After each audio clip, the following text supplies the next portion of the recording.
Continuando com o nosso estudo, vamos mostrar alguns exemplos aqui. Por exemplo, eu tenho aqui em minha mão uma edição diplomática, né, de hebraica. Para vocês terem uma ideia, eu vou mostrar aqui para vocês. E notem-se aqui. Só um momentinho. Para vocês terem uma ideia como é uma edição. Ó, em cima nós temos o texto. Embaixo nós temos, embaixo de tudo, um aparato crítico, vem comentando sobre esse texto. Isso é como editores fazem, usam crossline grado. Já tem outra edição hebraica que não é edição crítica, que é só texto. Não tem aparato crítico, não tem informação nenhuma. Apenas um texto hebraico. Eu tenho uma Vulgata latina.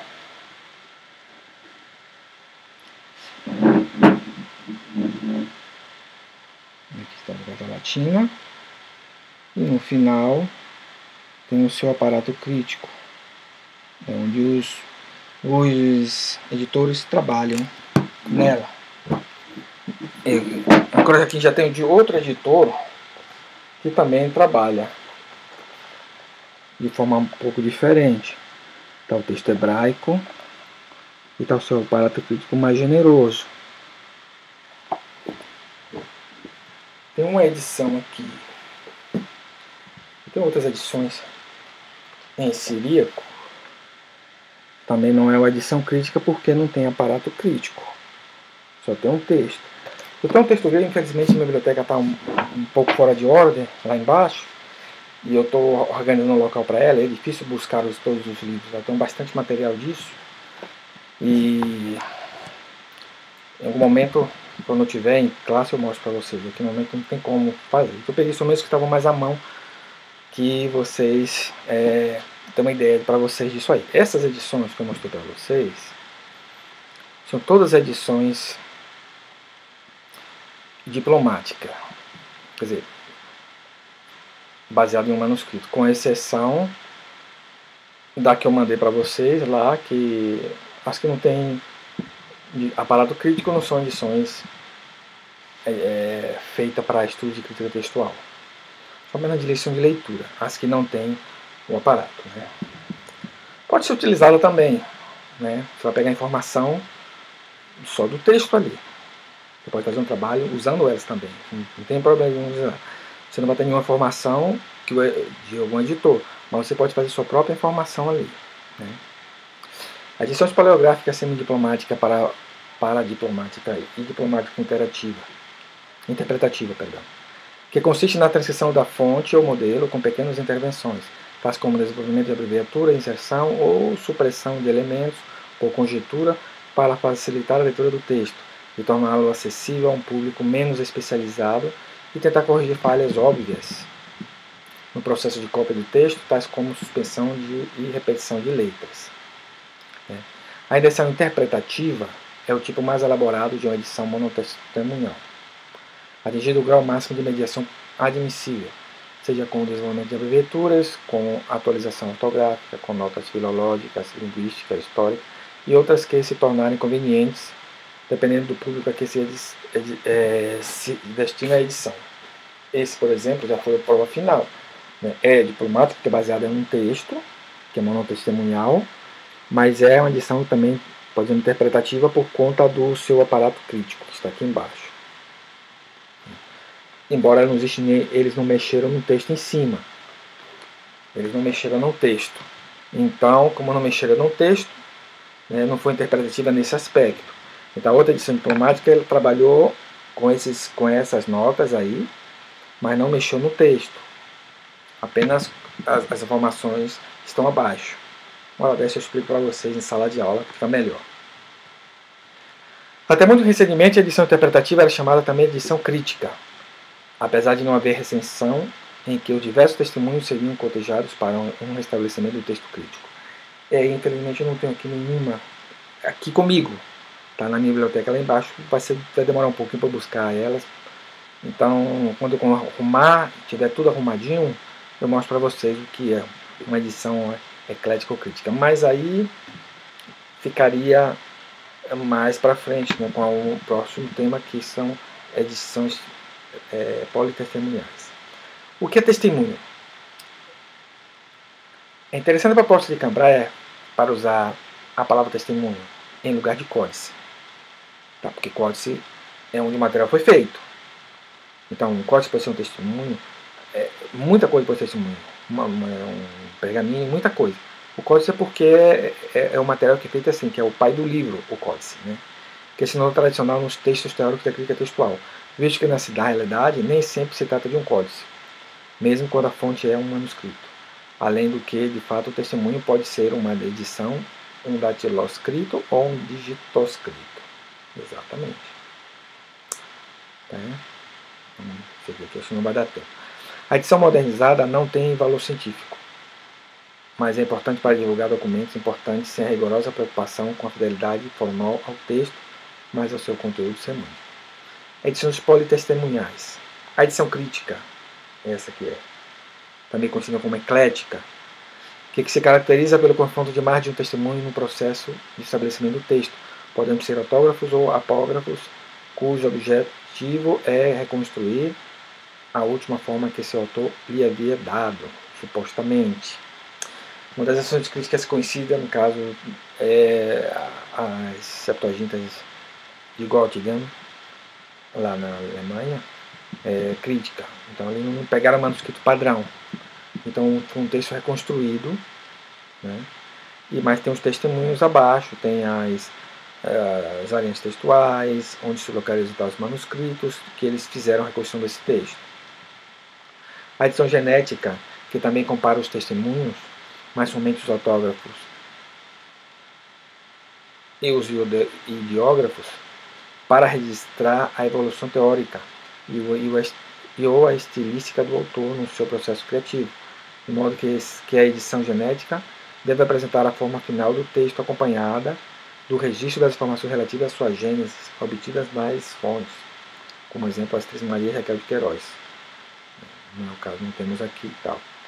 Edição genérica quer dizer, segundo Spadiari e Perudi, tomando Silva Elia como autoridade, a crítica genética constitui uma repetição desprevenida, além de insciente, do papel desempenhado nos anos 40 pela crítica das variantes elaborada como um corretivo à estética de Croce, sobre filologia e crítica das variantes genéticas. Ele é um pouco mais vê essa obra de Spadiari e Perudi. Norma de edição. As normas ou critérios de edição são diferentes para cada tipo, mas não se deve misturar critérios de edição quando se publica um conjunto de textos, a menos que o objetivo seja demonstrar exatamente essa variedade de texto de edição. Então é preciso que as normas sejam sempre apropriadas ao tipo de edição, internamente coerentes, explícitas e rigorosamente aplicadas. Além disso, é indispensável decidir sobre o grau de fidelidade do modelo, pois uma edição pode ser conservadora ou uniformizadora, dependendo do seu público-alvo principal. No primeiro caso, mantém-se rigorosamente todas as formas do original, sem qualquer atualização, seja ortográfica, seja das abreviaturas ou de qualquer outra natureza. Trata-se normalmente de edições destinadas a linguistas e filólogos, que precisam documentar rigorosamente a forma linguística de textos para seus outros estudos. Então, edições mais, por exemplo, esse que eu mostrei com esses aparatos críticos e tudo isso aí, isso é para especialistas, né? Fora isso, você pode pegar um texto sem esses aparatos, né? Você tem que saber o que o editor trabalhou naquilo, né? Propostas de normas gerais. Então, várias propostas uniformizadas e uniformização das normas de edição de texto antigo já foram realizadas. E nenhuma delas foram efetivamente implementadas, né? Então, Cambraia, na página 128 a 32, Cambraia apresenta propostas rigorosas de transcrição de textos para diversos tipos de edição manutencionais, exceto, naturalmente, para a edição facsimil mecânica, que não precisa, né? Edição crítica. Para a edição crítica, as normas são descritas no capítulo 6 do livro de Cambraia. Esse livro está disponível aí, mas eu acho que eu tenho ele, eu vou passar ele para vocês no WhatsApp, tá? O capítulo 6 é dividido em 2 tópicos: estabelecimento do texto crítico e apresentação do texto crítico. Então, estabelecimento do texto crítico. Para estabelecer o texto crítico é necessário fazer a recensão e depois a reconstrução do texto. Na recensão, estuda-se as fontes ou testemunhos, que pode ser fonte de tradição direta ou fonte de tradição indireta, sendo as primeiras constituídas de cópias ou edições de texto propriamente dito, e as fontes indiretas podem ser traduções, parágrafos e citações. Como você fala, às vezes fala fontes primárias e fontes secundárias, né? As indiretas, as secundárias, e as diretas são fontes primárias. Naturalmente, para dessas fontes, a primeira tarefa é localizá-las e coletá-las, o que já pode ser pode fazer com muito mais facilidade, porque há número cada vez maior de documentos e eles são disponíveis e disponibilizáveis eletronicamente nas diversas bibliotecas e acervos públicos do mundo, e particulares também. Eu encontrei, por exemplo, no Códice Ambrosiano, inseria completo toda a Bíblia e mais alguma coisa. Na internet está disponibilizado. É uma edição facsímile, o cara está em PDF, mas assim, ele tirou foto de todo, são 2 volumes dele, são 2 volumes grossos. E ele disponibilizou. Então hoje em dia você encontra muita coisa na internet. Antigamente era difícil, hoje está mais fácil. E mesmo quando não estão disponibilizados, podem ser preparados por seus detentores e enviados diretamente para o computador do pesquisador. Às vezes o que tem isso aí não quer passar para outra pessoa por uma questão tipo de exclusividade, ou porque ele é seu material exclusivo, não quer passar para ninguém, mas ele pode passar para você já preparado. Logicamente que vai gastar tempo e dinheiro, né? Localizados e coletados os testemunhos, parte-se para a colação, que é o cotejo rigoroso das cópias. É aquela estratégia que eu te falei. No texto do Novo Testamento, por exemplo. Esse texto do Novo Testamento que tem em suas mãos a tradução, não é de um manuscrito padrão. É trabalhado nisso aí. É o que eles fizeram. São crítica. Não tem nenhum Novo Testamento com questão de edição diplomática. São todas edições críticas. Então é assim que eles fizeram, cotejaram as cópias, fizeram e compararam palavra a palavra, registro, variante, tudo ali. E a partir dessa variante que se poderá fazer a estemática, tarefa extremamente importante em uma edição crítica. Na Septuaginta também existe edição diplomática, mas as mais importantes são críticas. A estemática constitui a fase de recensão que determinará a genealogia dos testemunhos, por comparação baseada nos erros significativos de cada um deles. Depois vamos ver o que é estemática, vamos ver também o que são erros significativos. Esses erros significativos serão conjuntivos quando ocorrem em mais de um testemunho, indicando alguma dependência entre eles, ou separativos quando ocorrendo em um testemunho manifesta sua independência em relação aos demais.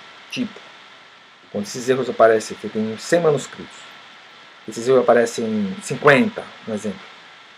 Não, é importante isso aí. Quando aparece em um só, não, isso acontece nesse, independente. Mas aí se julga. Se só aparece esse erro nesse manuscrito, nos 100 só em um não aparece, o que quer dizer isso? Que esse está certo ou está errado, ou ao contrário? Normalmente o contrário.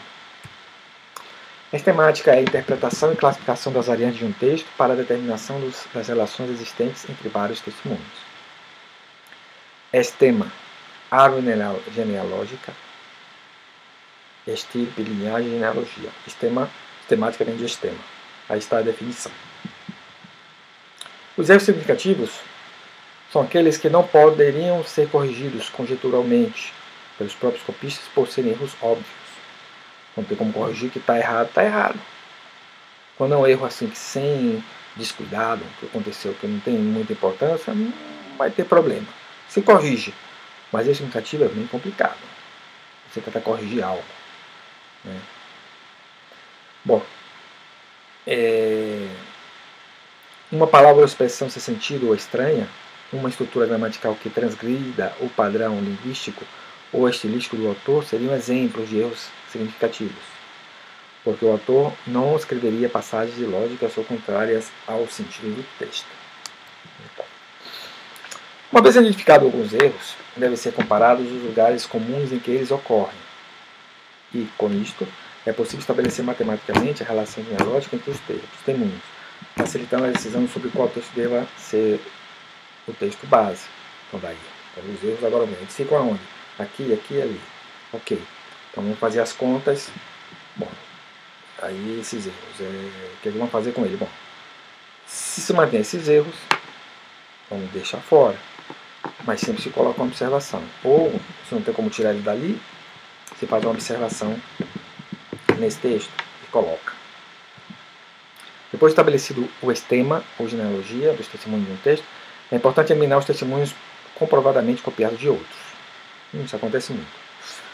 Então, para que repetir, ficar repetindo, ou ver que aquilo é cópia de cópia? Não, deixa fora. Um testemunho que é comprovadamente cópia de outro conhecido deverá ser eliminado. Se supõe que o mais antigo é que se mantém, porque não traz qualquer contribuição para o estabelecimento do texto, a menos que haja dificuldade como a baixa visibilidade ou se a letra do texto, fonte, esteja menos legível que a da sua cópia. Então, se a cópia está mais preservada e o outro não, você pode utilizar para cotejar somente.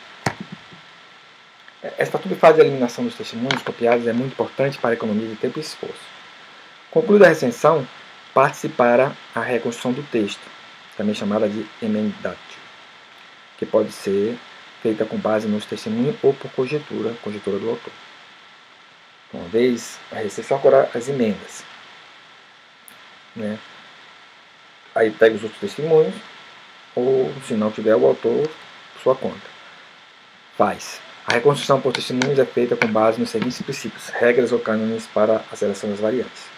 Então é assim, são 10 cânones. Primeiro, a leitura ou lição maior número de testemunhos é preferível. Onde mais aparece, exemplo, se a palavra casa aparece em 100 manuscritos, de 100 manuscritos casa aparece, vamos dizer, 50. Então, esse vai em cima, e os outros não. Então, se esses 50 manuscritos estão, 50 não, a maioria, né? Vamos dizer, 70, 80, sei lá quantos. Então, esses aí se mantêm, os outros possivelmente não. A lição mais antiga é preferível, vamos dizer as mais antigas. O testemunho mais antigo, no caso, é preferível. Então, vai separando. A lição do melhor testemunho é preferível. Aqui o melhor testemunho, de acordo com o autor, é preferível. A lição mais difícil é preferível. Por quê? Porque é mais fácil, significa que já foi trabalhada. Então, houve influência do copista. Então, é preferível a mais difícil. E até porque ser mais antiga também. A lição mais breve é preferível, porque normalmente a tendência do editor é acrescentar mais do que abreviar. A lição que explica a origem de outra é preferível, porque existe uma inter-relação entre elas. A lição que respeita a métrica, no caso, somente no texto poético que vê a métrica, tá? É preferível.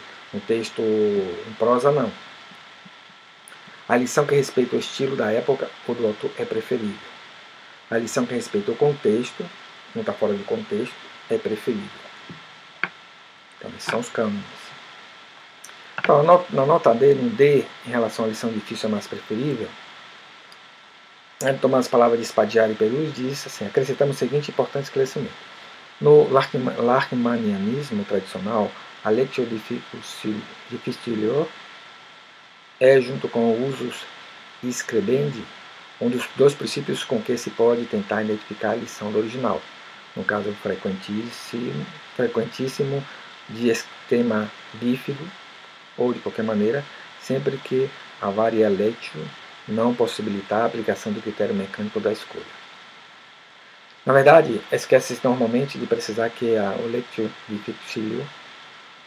difficilior é um dos primeiros fenômenos que o editor tem que encarar nos próprios começos do seu trabalho, isto é, na hora de identificar os erros, possivelmente conjuntivos ou separativos, indispensáveis à construção do esquema. No item 1, que é a lição que respeita o contexto, então, fala isso. No longo estudo que Leo Delgado fez as suas edição facsímile dos Lusíadas de Luís Camões, centenas de erros apontados se justificam por mera contra-correção, sobejamente esclarecidos em favor da edição apontada com o Edite o Príncipe, a edição principal, né? Primeira edição. A reconstituição por conjectura é aquela que depende exclusivamente do conhecimento e da intuição do editor, sem qualquer amparo incontestável no próprio texto. Então, aquilo que o editor acha que deve ser feito. Então, é a opinião do editor, as conjecturas, as correções que ele faz, ou acrescem tudo, é o editor que faz, é por conta dele, no caso, né? De acordo com o conhecimento que ele tem e sobre o texto, sobre aquilo ali, ele faz essa questão. Ele tem autonomia para isso. Às vezes acerta, às vezes não. Então Cabral apresenta um exemplo muito esclarecedor que, sim, nos testemunhos da lírica trovadoresca galego-portuguesa é muito comum haver lacuna nos refrãos, já que, por ser consabida a estrutura das cantigas, qualquer leitor inferiria que, apesar de lacuna no testemunho, haveria ali a forma completa do refrão. Assim, quando o crítico moderno estabelece o texto de uma dessas cantigas, com todos os refrões plenamente registrados, está, na verdade, reconstruindo-os por conjectura, baseado no conhecimento da estrutura poética das cantigas, já que o registro pleno de todos os refrões de uma cantiga costuma não estar nos testemunhos. Naquele caso, né? Que não é o caso, muitas vezes, de um texto bíblico. A apresentação do texto crítico.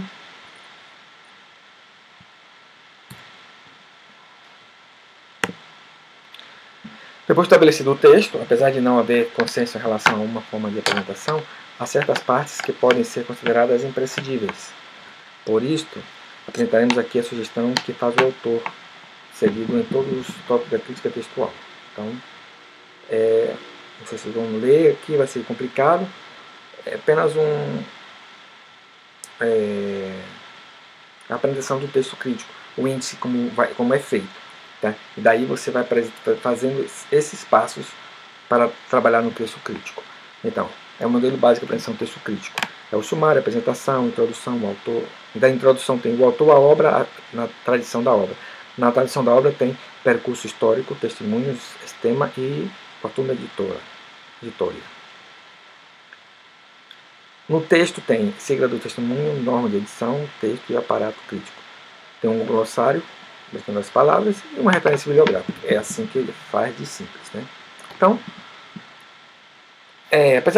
concluindo assim, apesar de evidentemente insuficiente para esclarecer profundamente todos os métodos utilizados pela ciência filológica, Veloso fazia uma síntese muito restritiva quanto dos modelos aplicados em sentido amplo que se vem dando filologia contra a crítica textual, que é um método incontestavelmente filológico utilizado para a edição crítica e para a crítica dos textos. Então, finalizamos aqui com essa edição.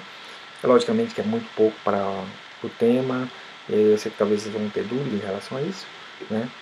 Mas preocupe não que esses temas da lição da 5 e diante, 5 e 6, essa semana 5 e 6, não será motivo para a prova da próxima semana, tá? Será para o segundo bimestre, né? Então, esse tema de 5 e 6 será para a partir do segundo bimestre. Então, daí, em algum momento eu vou preparar para vocês, né? Nessa semana eu vou preparar uma revisão da aula, e aí eu vou colocar para vocês, vou postar para vocês aí no ambiente, né? Para que vocês possam dar uma estudadinha, e vou indicar as fontes de estudos que vocês já sabem, né? São os artigos e páginas dos livros que estão em cada semana, além do que estudamos nas semanas em classe presencial. Eu vou passar tudo direitinho para vocês, o que é que vocês vão estudar, tá bom?